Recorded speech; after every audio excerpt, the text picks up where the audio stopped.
What does a social media specialist have in common with a science professor?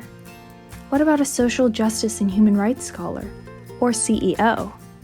They are all UC Davis alumni and guests on Generation Aggie, the only UC Davis podcast in which students take the lead.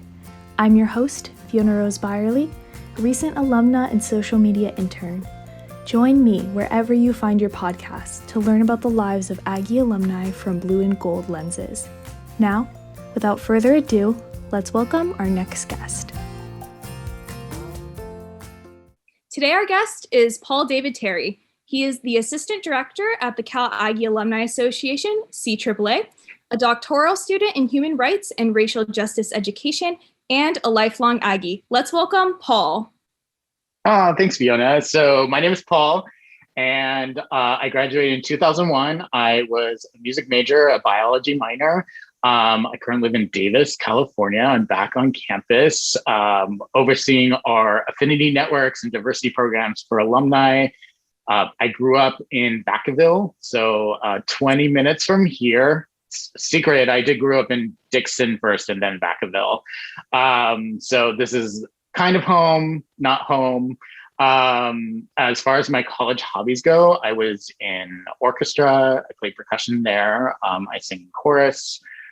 Did a few things around campus and also played in the drum section, cymbals with the Cal Aggie marching band. Okay, that's awesome. So you have a lot of experience in the Davis area, both as a student and as a staff member. So we're going to hop right in. What is your favorite memory of Davis? And you probably have a lot, but if you want to touch on one, you. Yeah, I mean, I'd say one of my favorite memories as an undergraduate, at least, is being a peer advisor, being an academic peer advisor for the Department of Music. That was such a profound point in my undergraduate space because I got to talk with a lot of students. I got to hear stories from other students who didn't know what they wanted to do, which made me feel a little more confident in that I was still indecisive of what I wanted to do, where I wanted to go. And it just brought me a lot of space where I learned so much about myself and other people across this campus, also how to navigate through college. I would say, still first generation student.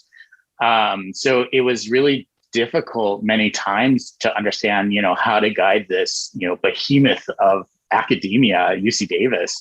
But that really helped a lot with understanding how to navigate this place.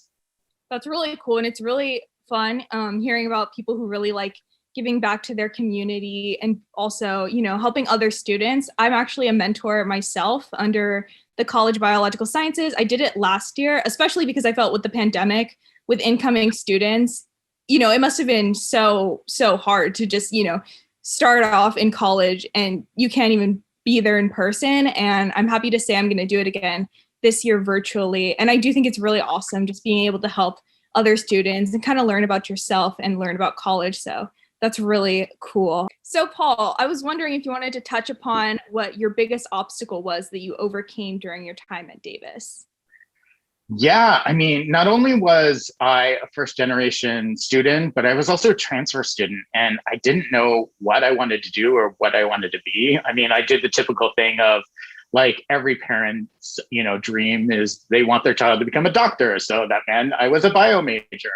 And when I came to Davis, I started studying music as well. So I was a double major for a while. And it was really tough in a sense that, in the humanities or being a music major, you had community. And this was also a time when I was like, figuring out me as a queer person, me in a whole like giant institute where I didn't understand like how to, go through academia, what I wanted to be.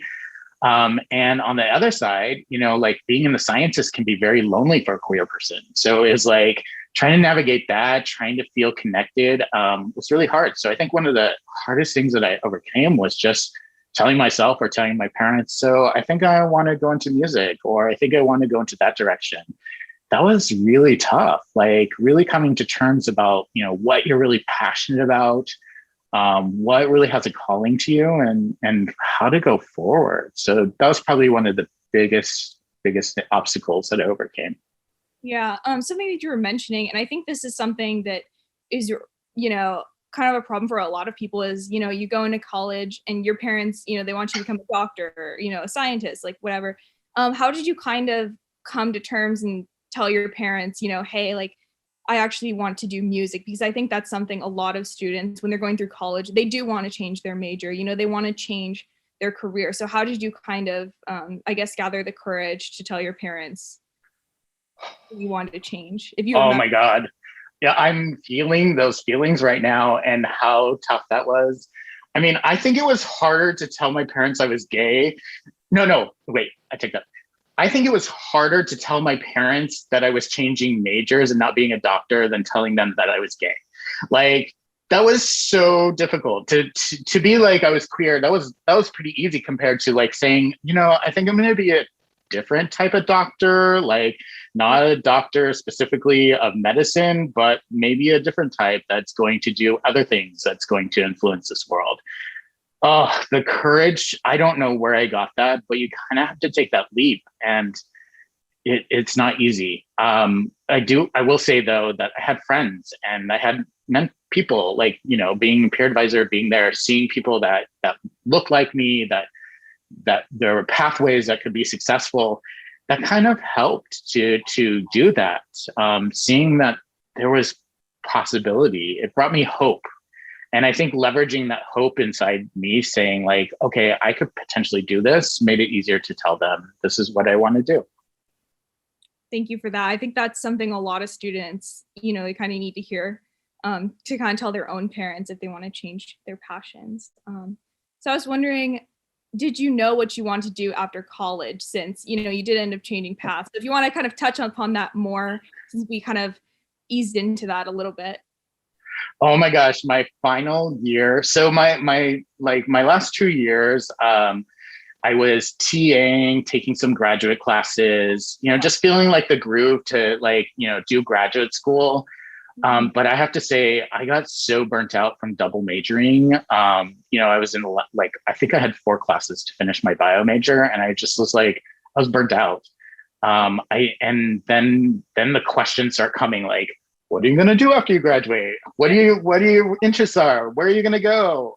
Oh, you're thinking about grad school? What schools do you want? You know, just like, I don't know what I want to do. Please stop. And at the time, my uncle lives down in San Diego. And I was like, I kind of want to move somewhere else from this region because it's where I grew up. So I was thinking either Bay Area or Southern California. So I asked my uncle, hey, you know, maybe I can move down there, figure things out. I heard about this concept called a gap year, taking time off before you go into graduate school. I was like, maybe I'm going to do that. And then everyone kept on asking me like, what do you want to do? And I was like, you know what? I'm going to come up with like 3 goals and then just tell those every time someone asks me. So every time someone would ask me, I would turn them and say, you know, I'm going to take pictures of sunsets, learn how to boogie board, and find a job on the beach. And that was in 2001. And in 2003, I ended up working for the director's office of script oceanography. And I got to put pictures that I took of sunsets into their 50th and 100th year time capsule, which should be uncovered. Hopefully I'll be living by the 50 year, maybe the 100-year mark. And I learned how to boogie board on my lunch breaks and such. And I had a job that was 10 feet from the beach. And that was so like, my dad, when I graduate, I told my dad that's what I want to do. And he's like, oh, whatever, you know, you're just saying that. And then after, he's like, wow, if you like really focus, you could do anything.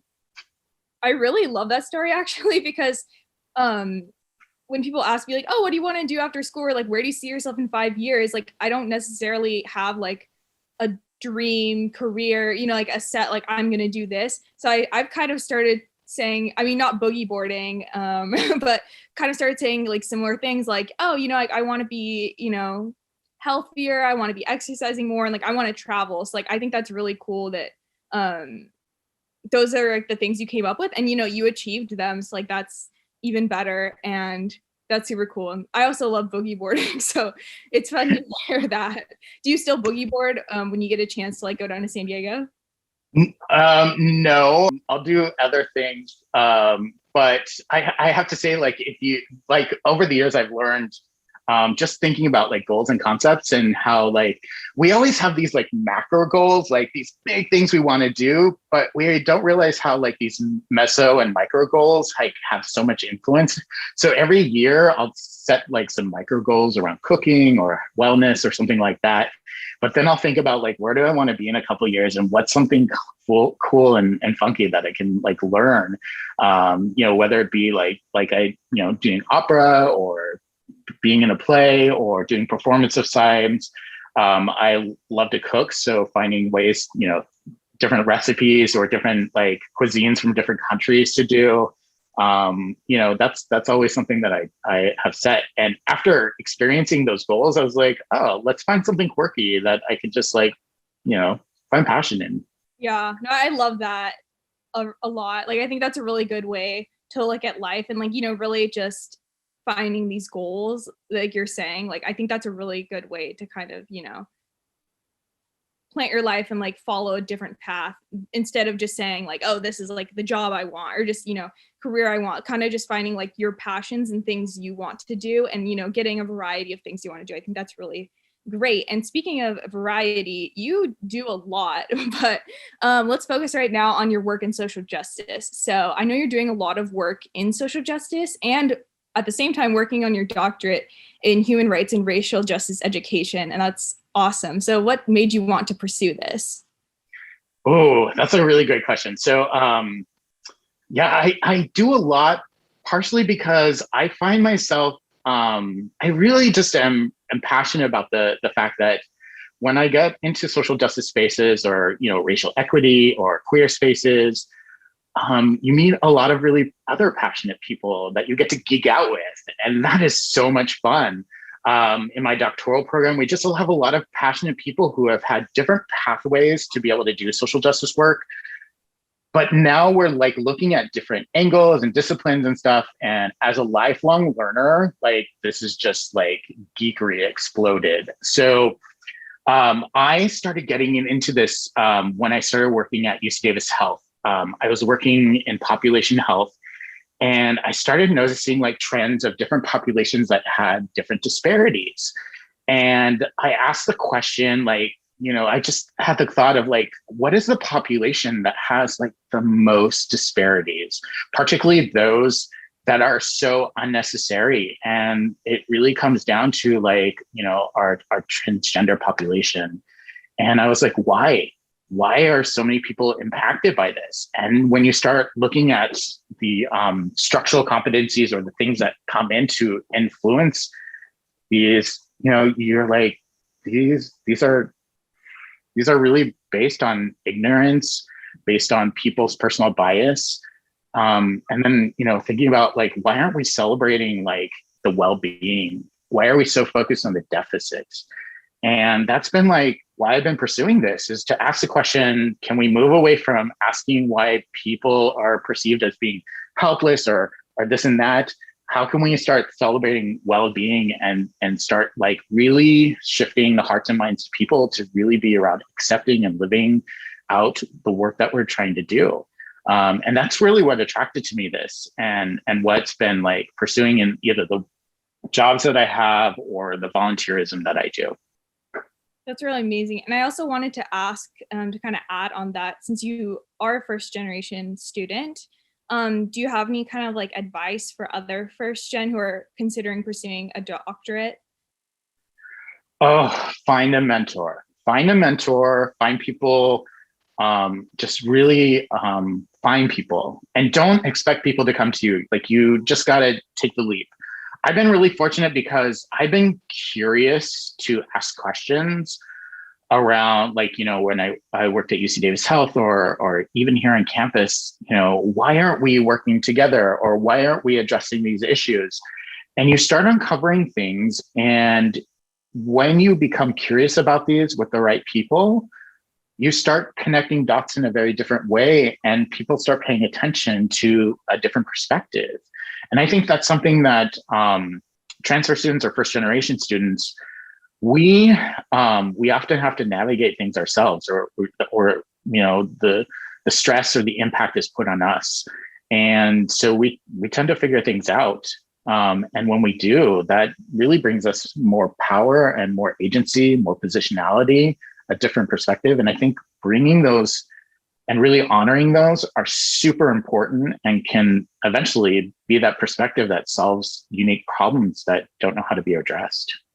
Yeah, I think that's really, really excellent that you bring that up because, like you're saying, there's so many different perspectives. And I think, especially in science, because I also was a biology major, I think this is something that isn't addressed enough, that, people aren't given, the same resources as others to kind of move forward. And at the end of the day, it's really just holding all of us back because we're not getting these different perspectives. And, really it just hurts the community because with so many different perspectives, comes so much knowledge, and it brings to light a lot of different things that I think, unfortunately, aren't given. Yeah, I really appreciated my music background because that's where I really saw the world in a different perspective, thinking about the world through the lens of music, through the world of language.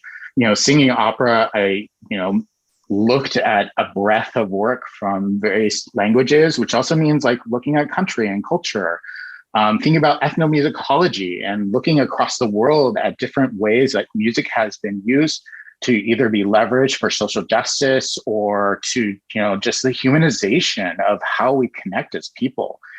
And that is something that I think, I bring throughout my work too, is how do we approach social justice in a way that's not just about our voices, it's about, the songs and the things that we do. We can create amazing pieces of music and performances without saying a word. How is it that we can do that? And it's really thinking about how we connect as people. And I just, that's something that is really threaded through, you mentioned how I do all these things, but really it's all connected, between music, science, athletics, health, well-being, just thinking about all the things that make us as humans. And I just really am, inspired to do this work because that's what really makes us whole as people.